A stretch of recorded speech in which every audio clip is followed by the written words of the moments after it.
So you've given the forward for this. Can you read the best part of it? Yeah, I mean, I'll basically give the essence of the forward rather than reading it word for word. But I mean, the purpose of this book is not to scare you. It's a little scary, but that's because the stories are. But all human beings have a need to socialize. We are social animals. Some animals are not social, but we are. So we have a big need to be part of a community, know people, have lots of friends, acquaintances, all that in our life. But at the same time, we have another need to feel safe, to feel very secure. And I think that's the contradiction, because we want to be out there having a lot of people into our lives, but we also want to feel safe. And that's the balance I think sometimes a young person is not able to figure out, especially when they're young adults, they've just grown up. So, you may have a girl who's like, oh, he's just my friend, and everybody who laughs with her is a friend, or it's a guy who could trust somebody like that.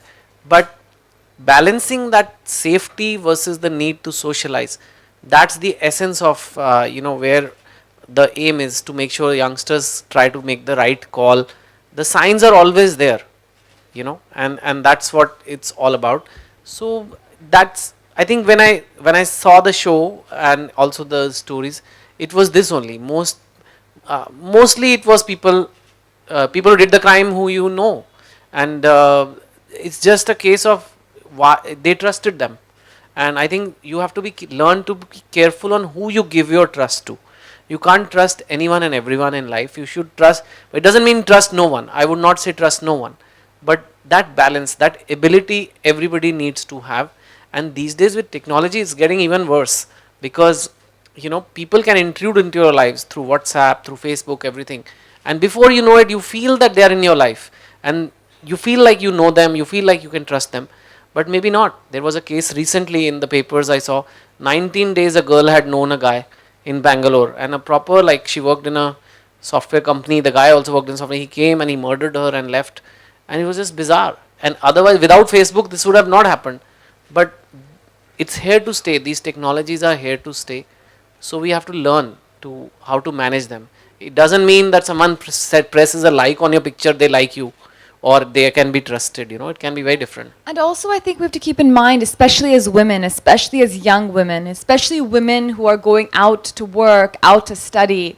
It's not like the olden days where, I remember my mother or my grandmother, she never left home without someone, like her brother, her father, someone going with her. But now we don't want that. Even as young women, we want to be independent. We want that freedom. But there is, we have to be careful. And our safety is in our own hands. We can't blame the government or the CM and, and the media and ye hua ki wo hua. No. Our safety is in our hands, and we have to take precautions. I remember when I was in when I was in business school, I lived in New York, and I lived in Harlem, which was one of the most dangerous parts of town because our business school was close by. And literally at night, I could sometimes hear gunshots, hear sirens going off. And I was a student, and I took public transportation. I was taking the metro, I was taking the buses. And at all times, I used to carry with me pepper spray. It was attached to my room keys. It was attached to my keychain with some pepper spray saying, this is for safety, because you never know in those underground stations at 2 a.m. or 1 a.m. And you have to be careful. Like, even I live in Delhi, and I feel ashamed to say this, but after 9 p.m. in Delhi, I don't take taxis. I even try not to go out on the streets. If I'm going out for a walk or something, I make sure my phone is fully charged. I make sure someone knows where I'm going. So these are things that we have to, and when we're young, we think we're invincible.